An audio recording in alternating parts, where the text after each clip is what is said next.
বিসমিল্লাহির রহমানির রহিম। জাতীয় বিশ্ববিদ্যালয়ের অনলাইন ক্লাসে সবাইকে স্বাগতম। করোনাকালীন সময়ে শিক্ষা কার্যক্রম চলমান রাখার স্বার্থে জাতীয় বিশ্ববিদ্যালয়ের উদ্যোগে অনলাইন ক্লাসে সংযুক্ত হতে পেরে আমি আনন্দিত। সবাইকে স্বাস্থ্যবিধি মেনে চলার আহ্বান জানাচ্ছি। আজকের এই জাতীয় বিশ্ববিদ্যালয়ের অনলাইন ক্লাসে আমি ইসলামের ইতিহাস ও সংস্কৃতি বিভাগের অনার্স তৃতীয় বর্ষের শিক্ষার্থীদের সঙ্গে অনলাইন ক্লাসে থাকবো। আর আমাদের আজকের কোর্স নম্বর 23-16-09। আমাদের কোর্সের নাম সমকালীন বিশ্বে সংখ্যালঘু মুসলিম। আমাদের লেকচার নম্বর 08। আমাদের আজকের লেকচারের শিরোনাম শ্রীলঙ্কার সংখ্যালঘু মুসলিম সম্প্রদায়ের উৎস ও ক্রমবিকাশ এবং তাদের আর্থসামাজিক অবস্থা। আর আমি আজকে আছি তোমাদের সাথে, আমি যে মোস্তাফিজুর রহমান মিঠু, প্রভাষক, ইসলামের ইতিহাস ও সংস্কৃতি বিভাগ, খুলনা সরকারি মহিলা কলেজ, খুলনা। তা আমি আজকের আমরা যে লেকচার নিয়ে আলোচনা করব যে শ্রীলঙ্কায় যে মুসলিম সম্প্রদায় তাদের উৎস ও ক্রমবিকাশ এবং আর্থসামাজিক অবস্থার উপরে। আমরা জানি যে শ্রীলঙ্কা ভারত মহাসাগরের একটা দেশ, ক্ষুদ্র দেশ ভারত মহাসাগরের, এবং এখানে বিভিন্ন সময়ে বিশেষ করে বাণিজ্যিক উদ্দেশ্যে যেহেতু এক সময় সমগ্র সামুদ্রিক বাণিজ্য আরবরা নিয়ন্ত্রণ করত, এবং এই ভারত মহাসাগরের এই শ্রীলঙ্কার সাথে ভারতের একটা যোগাযোগ আছে। সুতরাং ভারতে যেহেতু একটা দীর্ঘদিন মুসলিমরা শাসন করছে, সুতরাং কালক্রমে বিভিন্ন পর্যায়ে বিভিন্ন পরিপ্রেক্ষিতে শ্রীলঙ্কায়ও ইসলাম বা মুসলিমদের পরিচালনা ঘটেছে। আমরা শ্রীলঙ্কা সেই মুসলিমদের কর্মবিকাশ বা উৎস আমরা একটু জেনে নেই। তার আগে আমরা এখানে শ্রীলঙ্কার একটা মানচিত্র দেখতে পাচ্ছি।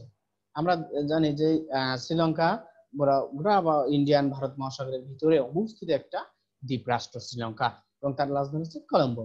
আমরা এই শ্রীলঙ্কার মানচিত্রটা এখানে আমরা দেখতে পাচ্ছি। আমরা দেখছি যে তার শ্রীলঙ্কার উত্তর পশ্চিমে ভারত অবস্থিত, এবং এই ভারত মহাসাগরের ভারত থেকে এই শ্রীলঙ্কার লাগোয়া দুইটা আছে, জাফনা এবং মান্নার দ্বীপ। এই দুটো হচ্ছে শ্রীলঙ্কা দ্বীপ, এটা দুটি ভারতের সাথে সংযুক্ত আছে স্থলপথ দ্বারা, এবং এইভাবে ভারত মহাসাগরের একটা দ্বীপ রাষ্ট্র হচ্ছে শ্রীলঙ্কা। আমরা তার মানচিত্র দেখতে যাবো। শ্রীলঙ্কার মানচিত্র হচ্ছে এবং শ্রীলঙ্কার জাতীয় প্রতীক বা পতাকা আমরা একটা ডিজাইন এখানে দেখতে পাচ্ছি। আমরা এখন শ্রীলঙ্কা নিয়ে আলোচনা করি। শ্রীলঙ্কা বঙ্গোপসাগর ও ভারত মহাসাগরের এবং ভারত মহাসাগরের মধ্যবর্তী অবস্থানে অবস্থিত একটি দ্বীপরাষ্ট্র। ভারত মহাসাগর এবং বঙ্গোপসাগর উভয়ের মধ্যবর্তী অবস্থিত একটা দ্বীপরাষ্ট্র। এর দুইটা দ্বীপ, মানে এই শ্রীলঙ্কার দুইটা দ্বীপ দুইটা দ্বীপের মধ্যে একটা হচ্ছে মান্নার দ্বীপ আর একটা হচ্ছে রামেশ্বর। এই দুইটা দ্বীপ ভারতের সাথে যুক্ত। ভারতের স্থলভাগের সাথে শ্রীলঙ্কার এই দুইটা দ্বীপ যুক্ত। ভারতের স্থলভাগের সাথে শ্রীলঙ্কার এই মান্নার এবং রামেশ্বর যুক্ত। এই দ্বীপ দুইটা যুক্ত। দ্বীপটি এই শ্রীলঙ্কান, যেহেতু আমি বলছি শ্রীলঙ্কা একটা হচ্ছে দ্বীপ রাষ্ট্র, এই দ্বীপটি পূর্বে নাম ছিল সিংহল, যার বর্তমান রাষ্ট্রীয় নাম শ্রীলঙ্কা। পূর্বের নাম ছিল সিংহল হিসেবে শ্রীলঙ্কা অনেক পূর্ব পরিচিত, এবং তার বর্তমান নাম হচ্ছে শ্রীলঙ্কা। যা গ্রিক ভৌগোলিকরা মূলত তাপ্রবন নামে, গ্রিক ভৌগোলিকরা শ্রীলঙ্কা বা এই দ্বীপকে বলতো তাপ্রবন, আর আরব বণিক যারা ছিল তারা বলতো সেরেদ্বীপ, এবং পর্তুগিজ যেসব বণিক বা পর্তুগিজরা বলতো সিলাও, এবং এই দ্বীপের প্রাচীন নাম ছিল সেইলন, এবং এই সেইলন বা সিংহল নামে হচ্ছে শ্রীলঙ্কা বহুল প্রচলিত সমগ্র বিশ্বব্যাপী। এখানকার সাধারণত বৌদ্ধ সংখ্যাগরিষ্ঠ। শ্রীলঙ্কার ধর্মীয় দিক থেকে আমরা যদি বিবেচনা করি, তাহলে শ্রীলঙ্কার ম্যাক্সিমাম বা অধিকাংশ সংখ্যাগরিষ্ঠ জনগণ হচ্ছে বৌদ্ধ। কিন্তু মজার ব্যাপার, বৌদ্ধ সংখ্যাগরিষ্ঠ শ্রীলঙ্কা ম্যাক্সিমাম জনসংখ্যা বৌদ্ধগরিষ্ঠ, কিন্তু এখানে রাষ্ট্রীয় ক্ষমতায় যারা অধিষ্ঠিত তারা সবাই ম্যাক্সিমাম বা অধিকাংশ আমরা বলবো হিন্দু। সুতরাং শ্রীলঙ্কায় বৌদ্ধ সংখ্যাগরিষ্ঠ হলেও দীর্ঘদিন যাবৎ হিন্দু শাসন প্রতিষ্ঠিত ছিল এই শ্রীলঙ্কা, বা এখনো আছে। প্রাক ইসলামের যুগ থেকে বাণিজ্যিক সূত্রে এই অঞ্চলের সাথে আরব বণিকদের যোগাযোগ ছিল। প্রাচীন আমল থেকেই মূলত বাণিজ্যিক স্বার্থে বা বাণিজ্যিক উদ্দেশ্যে আরব বণিকরা এই অঞ্চলে বা এইখানে আগমন ঘটেছে আরব বণিকদের এই শ্রীলঙ্কায়। সেই সূত্র ধরে আরবের ইসলাম বিস্তারের সময়কালে, আরবের যে সময় ইসলাম বিস্তার ঘটেছে একই সময়ে শ্রীলঙ্কায়ও ইসলামের বা বিস্তারের সমসাময়িক এই অঞ্চলে মুসলিমদের আগমন ঘটে।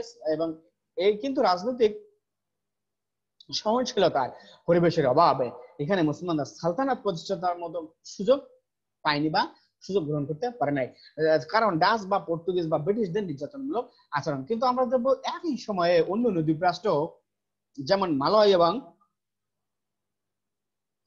ইন্দোনেশিয়ান দ্বীপ অঞ্চলে কিন্তু মুসলমানরা আলাদা সালতানাত প্রতিষ্ঠা করে সেখানে শাসন, মুসলিম শাসন বজায় রেখেছিল।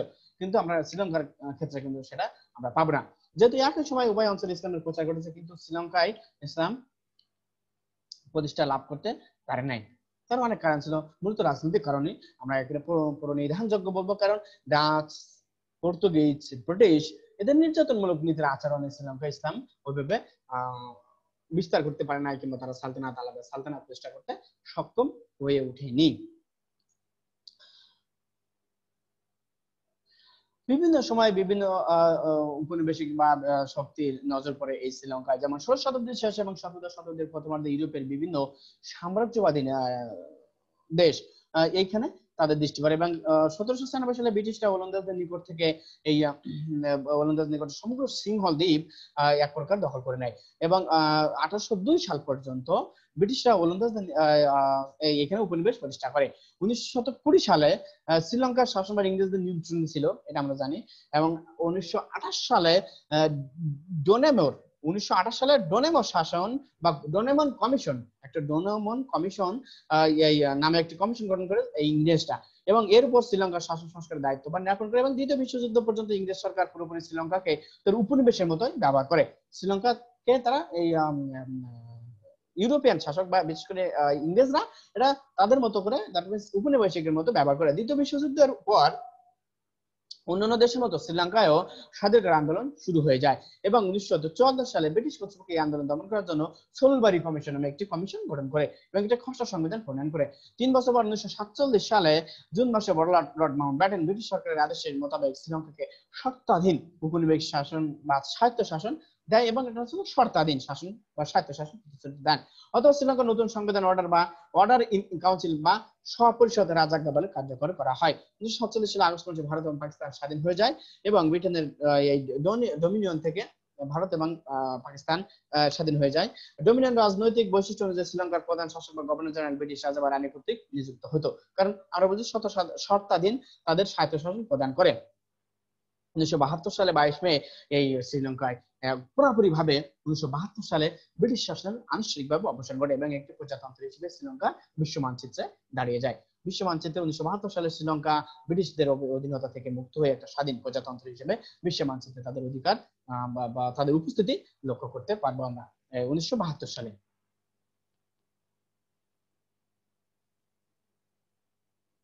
শ্রীলঙ্কায় ইসলামের আগমন ও বিকাশ।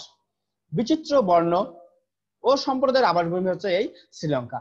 বিচিত্র বর্ণ ও সম্প্রদায়ের বিভিন্ন বর্ণ এবং বিভিন্ন সম্প্রদায়ের আবাসভূমি হচ্ছে এই শ্রীলঙ্কা, যেটা একটা দ্বীপরাষ্ট্র।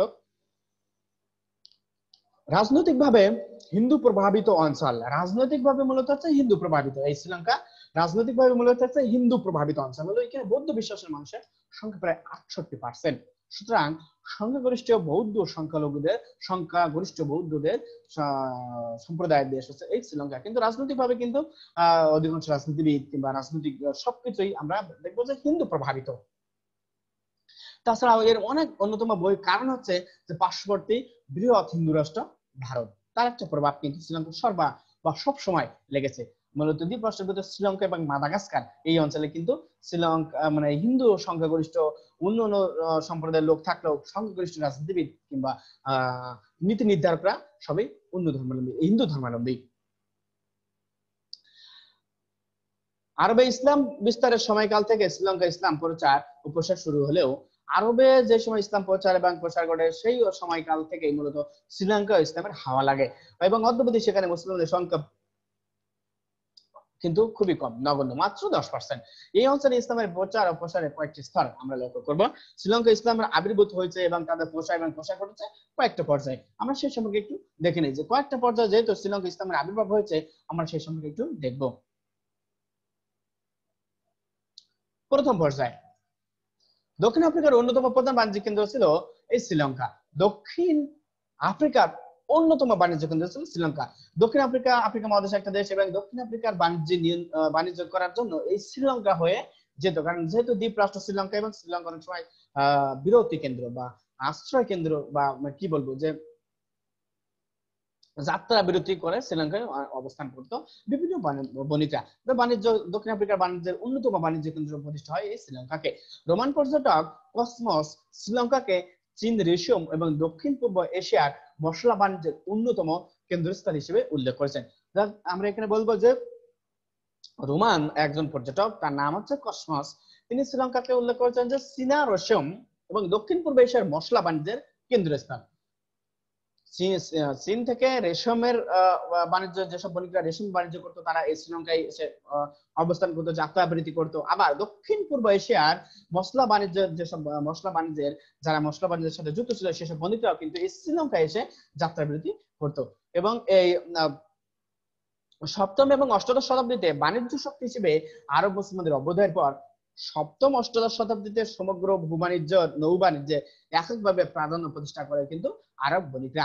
এবং এই আরব বণিকরা গুজরাট, দক্ষিণ পূর্ব এশিয়ার দেশগুলোর সঙ্গে শ্রীলঙ্কার বৈদেশিক বাণিজ্যের ব্যাপক বৃদ্ধি পায়। এই আরব বণিকদের শুধু আরব বণিকরা মুসলমানদের অভ্যুদয়ের পর আরব ভূমিতে মুসলিম সাম্রাজ্যের মুসলিম রাজনৈতিক নেতা একটা শক্তি হিসেবে আবির্ভূত হওয়ার পর মূলত আরব বণিকরা গুজরাট ও দক্ষিণ পূর্ব এশিয়ার দেশগুলোর সঙ্গে শ্রীলঙ্কার বৈদেশিক বাণিজ্য ব্যাপকভাবে বৃদ্ধি করেছিল। এই মুসলিম বণিকরা মুসলমানগণ ব্যবসায়িক কর্মকাণ্ড পরিচালনার পাশাপাশি ইসলাম প্রচারকে অন্যতম প্রধান দায়িত্ব হিসেবে গ্রহণ করে মুসলিম বণিকরা। যে শুধু বাণিজ্যিক নয়, ধর্মীয় বা ইসলামের বিস্তারও তাদের একটা অন্যতম দায়িত্ব হিসেবে তারা গ্রহণ করেছিল। সেই সূত্র ধরে মহানবী সাল্লাল্লাহু আলাইহি ওয়াসাল্লামের জীবদ্দশাতেই তার অন্যতম সাহাবী হযরত সাদ রাদিয়াল্লাহু তাআলা আনহু এর চীনে আগমনের তত্ত্ব আমরা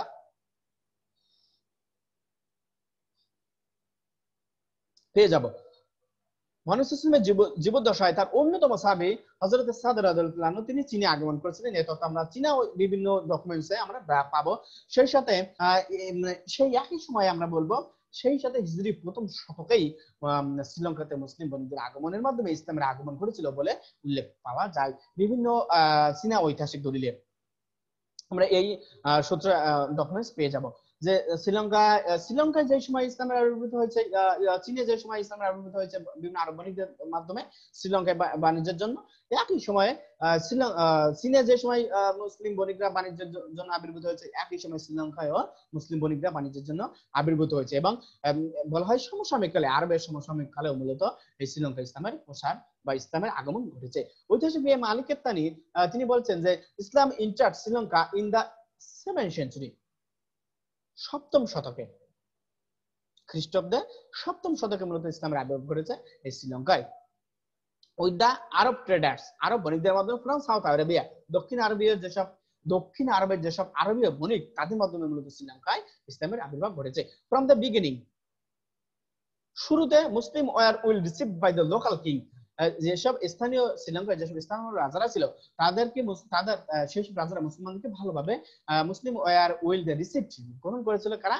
the local king, and they soon became a trading community. এবং এই শ্রীলঙ্কায় তারা খুবই দ্রুতই হয়েছিল বা পরিচিতি লাভ করেছিল কি? ট্রেডিং কমিউনিটি, একটা বণিক সম্প্রদায় হিসেবে, উইথ এ নেসেসারি বা ইন্টারন্যাশনাল লিঙ্ক, আন্তর্জাতিক বাণিজ্যের একটা মাধ্যম হিসেবে মূলত এই আরব বণিকরা ওইখানে ট্রেডিং কমিউনিটি হিসেবে শ্রীলঙ্কার স্থানীয় যেসব রাজারা ছিল তারা তাদের গ্রহণ করেছিল মুসলিমদের। সুতরাং আমরা বলবো প্রথম পর্যায়ে মূলত বাণিজ্যিক ভাবে আরব বণিকদের, দক্ষিণ আরবের বণিকদের মাধ্যমে শ্রীলঙ্কা ইসলামের বিস্তার ঘটেছে। দ্বিতীয় পর্যায়ে শ্রীলঙ্কা ছিল তৃতীয় পক্ষীয় বাণিজ্য কেন্দ্র। এই অঞ্চলে উন্নত মানের দারুচিনি উৎপাদিত হতো। শ্রীলঙ্কায় মশলা বাণিজ্য, যেহেতু সাউথ ইস্ট এশিয়ায় মশলা বাণিজ্য বিখ্যাত, শ্রীলঙ্কায় যেহেতু দ্বীপরাষ্ট্র সেহেতু এখানেও দারুচিনি, মশলা হিসেবে দারুচিনি প্রচুর পরিমাণ উৎপাদিত হতো। সেই সাথে দক্ষিণ পূর্ব এশিয়ার দেশগুলোর সাথে দক্ষিণ পূর্ব এশিয়ায় যেহেতু বিভিন্ন রকমের মশলা উৎপাদিত হতো এবং চীনে যেহেতু রেশম উৎপাদিত হতো এবং চীনামাটি দ্রব্য বিখ্যাত ছিল চীন, এখানে আমদানি করা হতো এই শ্রীলঙ্কায়। সবকিছু এই শ্রীলঙ্কায় যেহেতু তৃতীয় পক্ষীয় বাণিজ্য কেন্দ্র, বিভিন্ন অঞ্চল থেকে বাণিজ্য করে শ্রীলঙ্কায় কিন্তু বাণিজ্যের লেনদেন হতো। যেহেতু আরব বণিকরা দক্ষিণ পূর্ব এশিয়া থেকে মশলা বাণিজ্য নিয়ে আসছেন। এবার দেখা যাচ্ছে পর্তুগিজ যেসব বণিকরা ছিল তারা এই আরব বণিকদের কাছ থেকে এই মশলা নিয়ে আবার আফ্রিকা অঞ্চল কিংবা ইউরোপীয় অঞ্চলের দিকে যাত্রা করতেন। সুতরাং তৃতীয় পক্ষ বাণিজ্য কেন্দ্র ছিল এই শ্রীলঙ্কায়। এগুলো পারস্য এবং লোহিত সাগরের দিকে প্রেরিত হতো। এই শ্রীলঙ্কা থেকে এগুলো আবার প্রেরিত হতো এই বিভিন্ন বাণিজ্যিক দ্রব্যগুলো পারস্য এবং লোহিত সাগরের দিকে। এসব পণ্য সামগ্রী সংগ্রহের জন্য আরব বণিকগণ এই সকল পণ্য সামগ্রী বিভিন্ন বাণিজ্যিক পণ্য সামগ্রী সংগ্রহের জন্য আরব বণিকগণ এই দ্বীপটিকে ব্যবসা বাণিজ্যের জন্য ব্যাপকভাবে যাতায়াত করত। সুতরাং আরব বণিকরা নানাভাবে নানা উদ্দেশ্যে এই দ্বীপ রাষ্ট্রে শ্রীলঙ্কায় অবস্থান করতো, যাতায়াত করতো, তৃতীয় পক্ষ বাণিজ্য কেন্দ্র হিসেবে ব্যবহার করতো। নৌ বাণিজ্যের দীর্ঘ সময় যাতায়াত পথের কারণে অনেকে তার পরিবার পরিজন নিয়ে আসতো এই শ্রীলঙ্কা, এবং দীর্ঘ সময় তারা এই শ্রীলঙ্কায় বসবাস করতো। কারণ সামুদ্রিক বাণিজ্যের দীর্ঘদিন কোনো নির্দিষ্ট কোনো সময় টাইম টেবিলের ভিতরে আবদ্ধ নয়। এই জন্য তারা কি করতো, আরব অধিকাংশ দেখা যাচ্ছে অনেক আরব বণিক তাদের সাথে তাদের পরিবার পরিজন নিয়ে আসতো এবং এইখানে শ্রীলঙ্কায় যাত্রাবৃত্তি করতো এবং এইখানে তারা পরবর্তীতে দীর্ঘ সময় অবস্থান করতো এবং একসময় তারা স্থায়ীভাবে এখানে কেউ বা স্থায়ী থেকে যেত, কেউ বা স্থানীয় মেয়েদের সাথে বিবাহ বন্ধনে আবদ্ধ হয়ে শ্রীলঙ্কাকে তাদের দ্বিতীয় আবাসস্থল হিসেবে গ্রহণ করতো।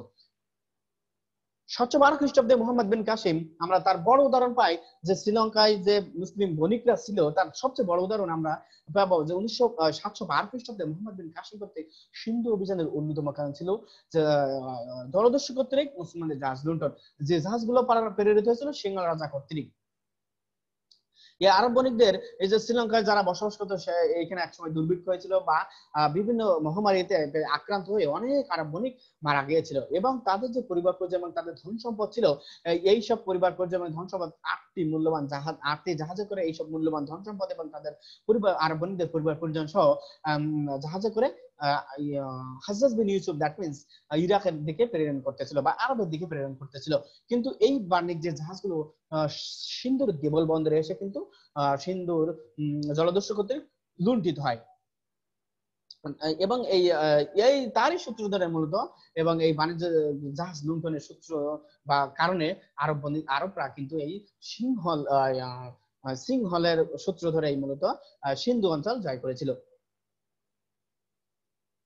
আরব বণিকগণ যে শ্রীলঙ্কায় কেবল ব্যবসা বাণিজ্য করতো তা নয়, সেখানে আর্থসামাজিক উন্নয়ন সহ ইসলামের সুমহান আদর্শ দিয়ে তারা রাজার মন জয় করে। তার এবং এইসব রাজাদের সাথে মুসলিমদের একটা ঘনিষ্ঠ সম্পর্ক গড়ে তুলতে বিশেষ আরব বণিকরা বা মুসলিম বিভিন্ন অঞ্চলের মুসলিম বণিকরা কিন্তু সক্ষম হয়েছিল।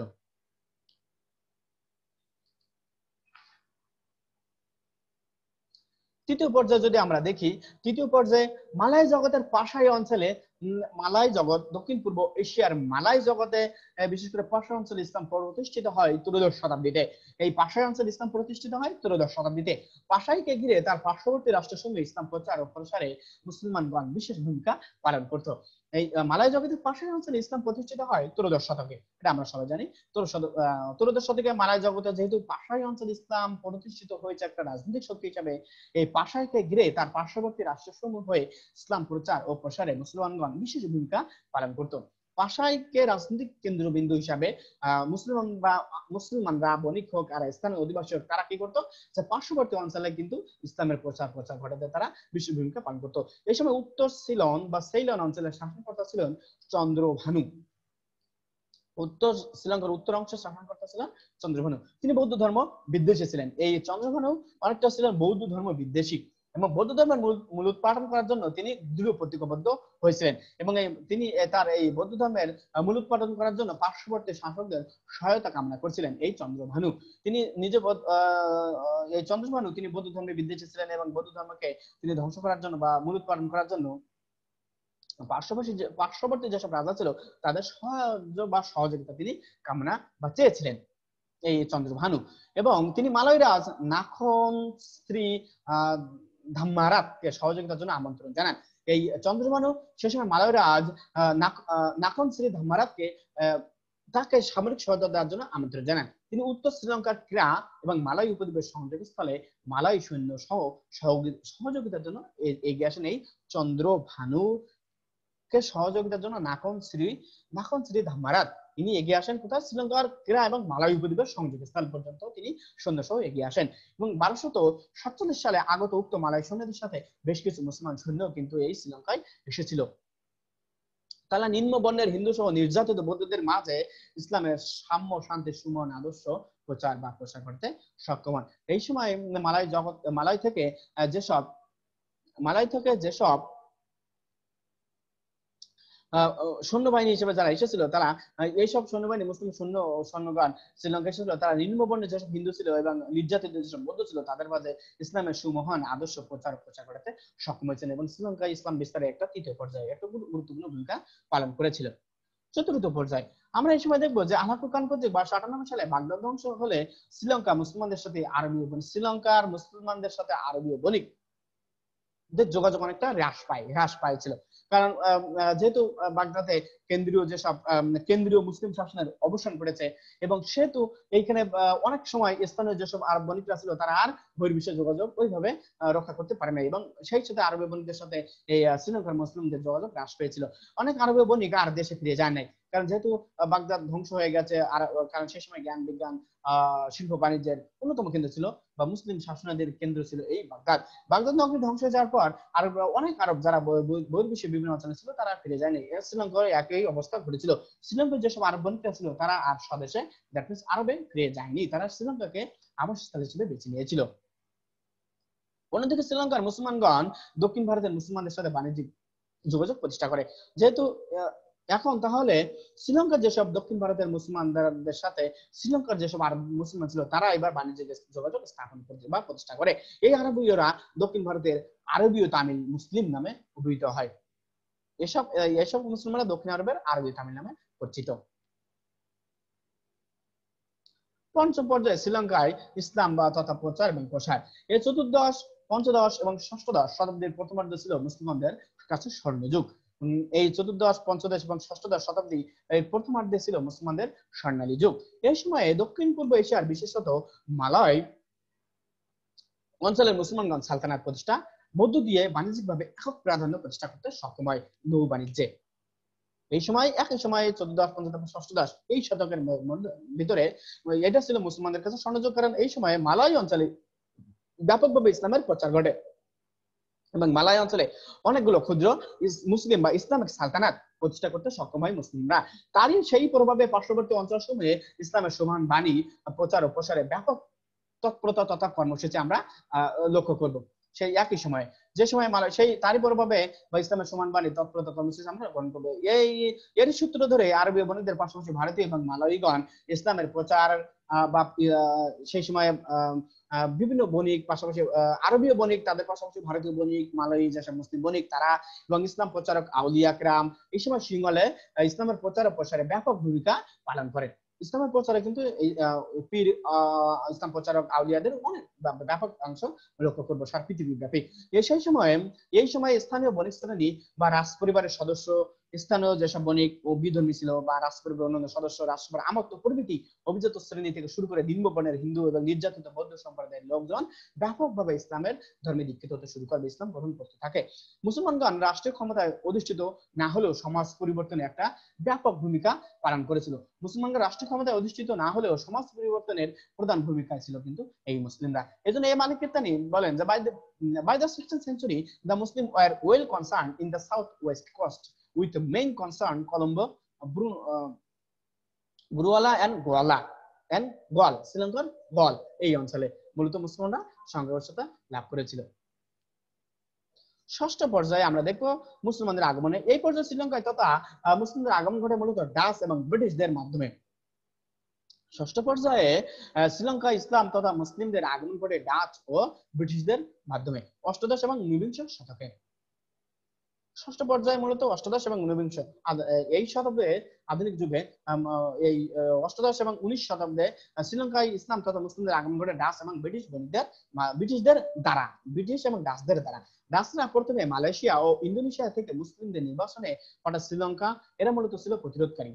ডাচরা প্রথমে শ্রীলঙ্কা এবং ইন্দোনেশিয়া থেকে মুসলিমদেরকে নির্বাসনে পাঠায় প্রধানত দক্ষিণ আফ্রিকা, দেন শ্রীলঙ্কা তারপরে দক্ষিণ আফ্রিকা। এরা মূলত ছিল প্রতিরোধকারী এবং পরবর্তীতে আমরা দেখব ব্রিটিশরা ও ডাচদের এই নীতি গ্রহণ করে। ডাচরা কি করতে, এই ডাচরা মালয়েশিয়া এবং ইন্দোনেশিয়া যারা ডাচ কর্তৃত্ব মেনে নিত না তাদেরকে তারা নির্বাসনে পাঠাতো শ্রীলঙ্কা এবং দক্ষিণ আফ্রিকায়। এবং শ্রীলঙ্কায় পরবর্তীতে ব্রিটিশরাও কিন্তু ডাচদের এই একই নীতি গ্রহণ করে। ব্রিটিশরা নির্বাসনের সাথে সাথে মালয় ও জাভা বা ইন্দোনেশিয়ানদের সৈন্য হিসেবে শ্রীলঙ্কায় মোতায়েন করেছিল। ব্রিটিশরা প্রথম সৈন্য হিসেবে মালয় এবং জাপানিদের শ্রীলঙ্কায় মোতায়েন করে সৈন্য হিসেবে। এরা সেখানে স্থায়ী আবাস গড়ে তোলে। সেসব সৈন্যবাহিনী যারা ছিল তারা শ্রীলঙ্কায় স্থায়ী আবাস গড়ে তোলে। এভাবে ধীরে ধীরে নির্বাসন ও ধর্ম প্রচারের মাধ্যমে শ্রীলঙ্কায় ইসলামের বিস্তার ঘটতে থাকে। এটা হচ্ছে শ্রীলঙ্কায় মুসলমান ইসলাম বিস্তারের ষষ্ঠ পর্যায়ে। আমরা এখন শ্রীলঙ্কায়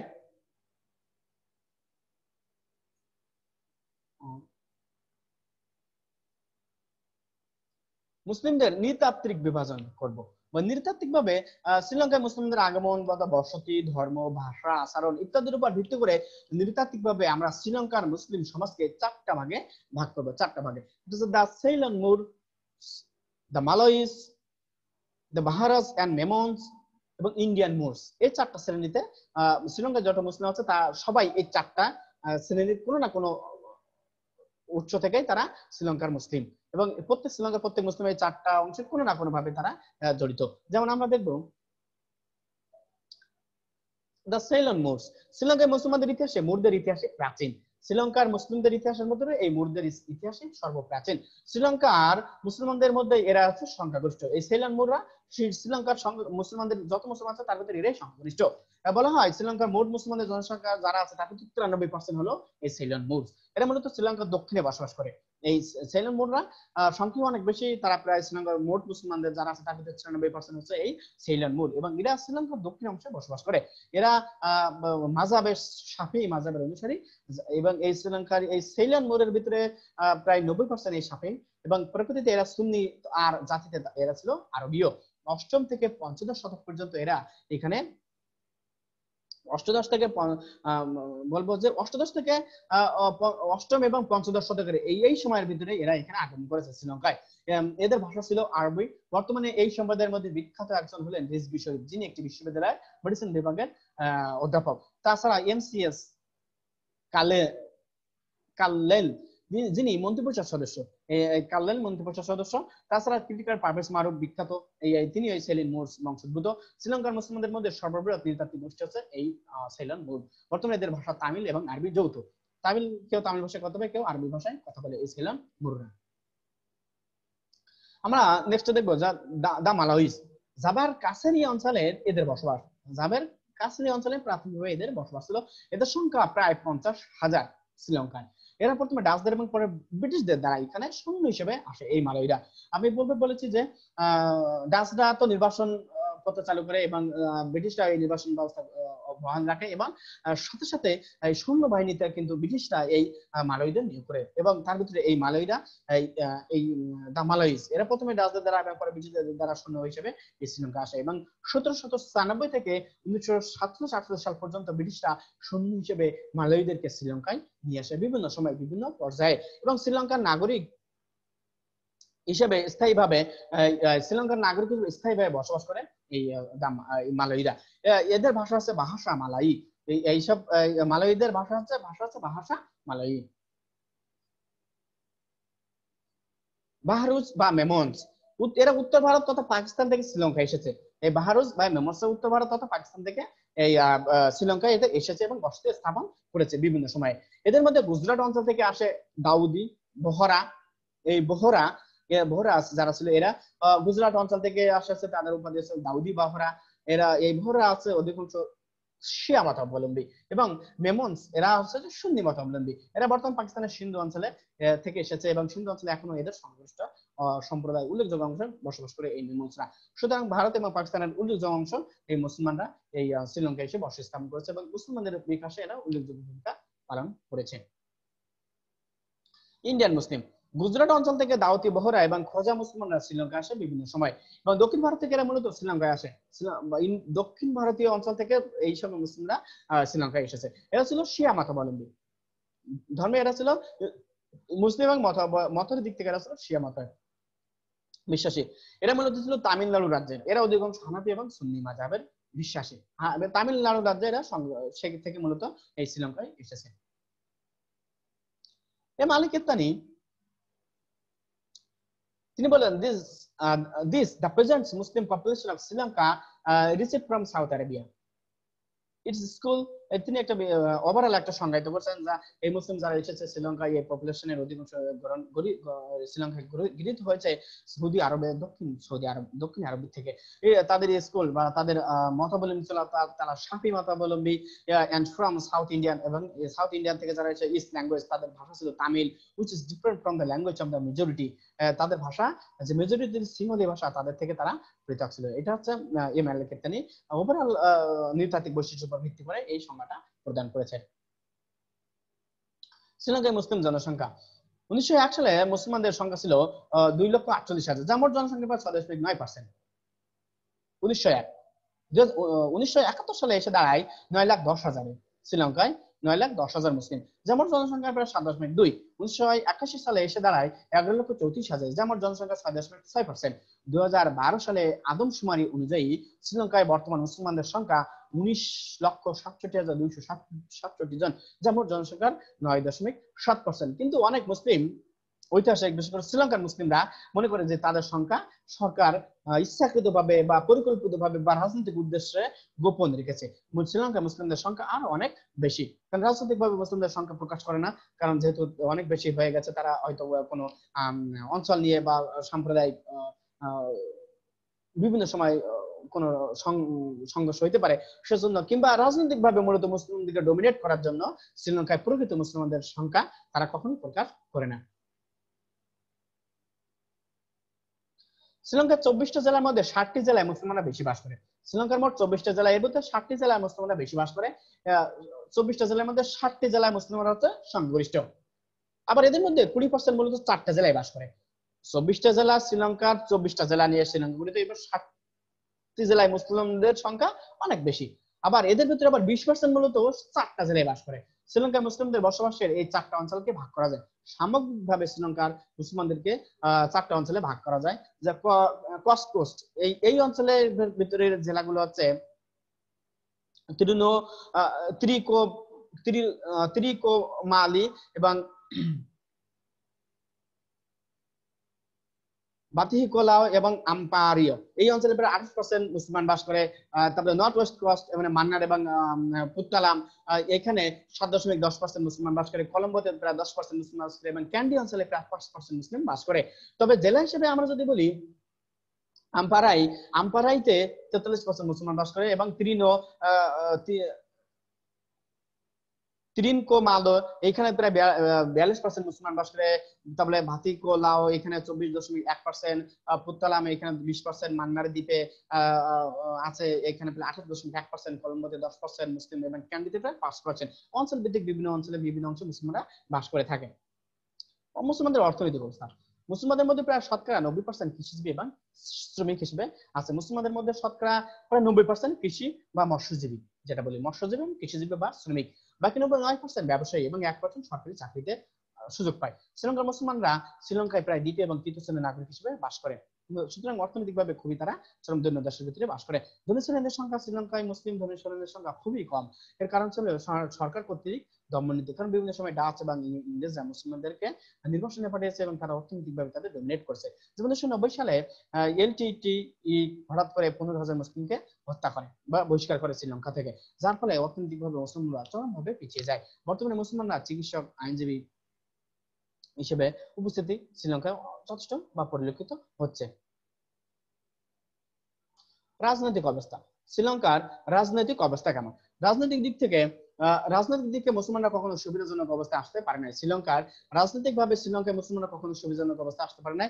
স্থানীয় বৌদ্ধ ও হিন্দুরা রাজনৈতিকভাবে বেশ শক্তিশালী। তারা রাজনৈতিক ইস্যুকে অনেক সময় ধর্মীয় দাঙ্গায় রূপান্তরিত ঘটায় বা মুসলমানদের উপর জুলুম বা নির্যাতন চালিয়ে থাকে। যেমন 1976 সালে পাত্তালাম অঞ্চলে, 1982 সালে গ্যালে অঞ্চলে সাম্প্রদায়িক দাঙ্গা হয়। শ্রীলঙ্কায় রাজনৈতিক ইস্যুকে একসময় ধর্মীয় ইস্যুকে রূপান্তরিত করে। 1976 সালে আমরা দেখবো পাত্তালামে, 1942 সালে গেলে অঞ্চলে এই ধর্মীয় বা সাম্প্রদায়িক দাঙ্গা হয় এবং অনেক মুসলমান এখানে হত্যা করা হয়। তবে শ্রীলঙ্কার রাজনৈতিক কৌশল হিসেবে মন্ত্রিপরিষদে একজন করে মুসলমান মন্ত্রী রাখার বিধান বা একটা চালু হয়ে গেছে, রাজনৈতিক ভাবে একটা সংস্কৃতি চালু হয়ে গেছে। মুসলমান রাজনৈতিক এবং সামাজিক ভাবে সচেতন স্বাবলম্বী করতে অনেক সংগঠন কাজ করে থাকে বিভিন্ন সময়। আমরা রাজনৈতিক ভাবে দেখেছি প্রত্যেক রাজনৈতিক দল, সংশ্লিষ্ট রাজনৈতিক দল একজন করে মুসলিম মন্ত্রীদের সংখ্যালঘু হিসেবে তারা নিয়োগ পায়। তাছাড়া 1900 সালে গঠিত হয়েছিল মুর ইউনিয়ন ইন শ্রীলঙ্কা, 1924 সালে গঠিত হয়েছিল মুসলিম লীগ, এছাড়া the Islamic Socialist Party, the World Ceylon Council of Ulema, the Muslim Youth League ইত্যাদি এগুলো সংগঠন মুসলমানদের বিভিন্নভাবে মুসলমানদেরকে রাজনৈতিক সামাজিক দিক সচেতন করতে গুরুত্বপূর্ণ ভূমিকা পালন করে। তাছাড়া বর্তমানে জামায়াতে ইসলামী শ্রীলঙ্কার একটা শক্তিশালী রাজনৈতিক দল এবং মুসলিমদের নেতৃত্ব দিচ্ছে এই জামায়াতে ইসলামী। বর্তমান মুসলিমদের সর্ববৃহৎ রাজনৈতিক দল হচ্ছে এই জামায়াতে ইসলামী শ্রীলঙ্কা। শিক্ষার ক্ষেত্রে মুসলমানরা শ্রীলঙ্কায় মূলত সেকুলার শিক্ষা ব্যবস্থা বিদ্যমান। শ্রীলঙ্কার সকল ধর্মের উপর পাঠ্যক্রম প্রচলিত। শিক্ষা মন্ত্রণালয়ের অধীনে একটি মুসলিম শিক্ষা বিভাগ রয়েছে যা প্রায় 200 প্রাইমারি এবং সেকেন্ডারি স্কুল পরিচালনা করে রাষ্ট্রীয়ভাবে। এগুলো আরবি এবং ইসলামী শিক্ষা দেওয়া হয়ে থাকে। এছাড়া শ্রীলঙ্কায় প্রায় 749টা মুসলিম স্কুল রয়েছে, রয়েছে 305টি মাদ্রাসা। এখানে এই মাদ্রাসাগুলোতে ইসলামের শিক্ষার সুব্যবস্থা রয়েছে। 1882 সালে প্রথম মুসলিম কলেজ দ্য জাহেরি কলেজ প্রতিষ্ঠিত হয়েছিল এই কলম্বোতে।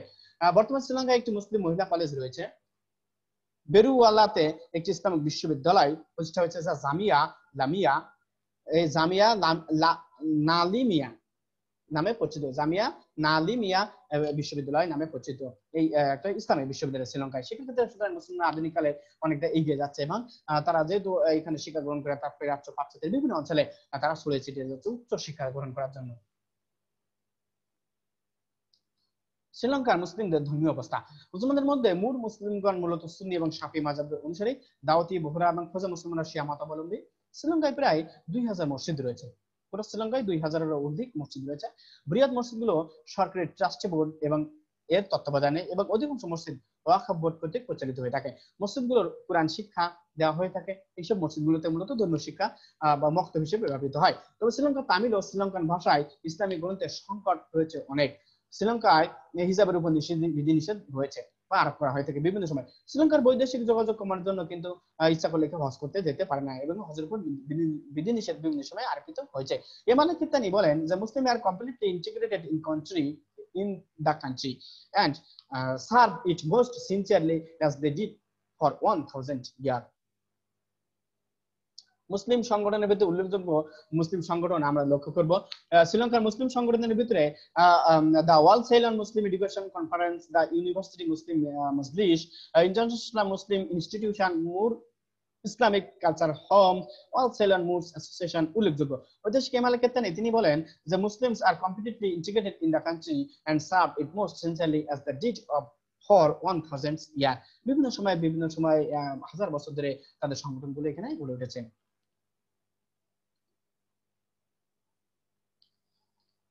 প্রিয় শিক্ষার্থীবৃন্দ, আমরা যদি এই শ্রীলঙ্কার মুসলিম বা ইসলামের আগমন বা মুসলিম জনসংখ্যা ইত্যাদি এদের সঙ্গে আরো বিস্তারিত যদি জানতে চাই বা তোমাদের সহায়ক হবে যে গ্রন্থগুলো, সেগুলো M Ali Kettani Muslim minorities in the world today, doctor Mahfuzur Rahman Akanda, doctor Abu Noman Mohammad Asadullah তার সমগ্র বিশ্বের মুসলিম সংখ্যালঘু, এই দুটো বইতে আমরা বিস্তারিত পেয়ে যাব।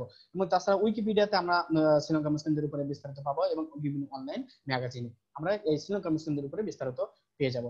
আর আশা করি করোনাকালীন সময়ে আজকের এই অনলাইন ক্লাসটা কিছুটা হলেও তোমাদের একাডেমিক কার্যক্রম সচল রাখতে বা স্বাভাবিক রাখতে কিছুটা হলেও তোমাদের সহায়ক ভূমিকা পালন করবে বলে আমি বিশ্বাস করি। আর এই করোনাকালীন সময়ে সবাই সুস্থ থেকো, নিরাপদ থেকো এবং নিজের নিরাপদ থেকো, পরিবারকে নিরাপদ যোগ্য করোনা থেকে। তো আজকে এই পর্যন্ত, সকলে ভালো থেকো, আল্লাহ হাফেজ।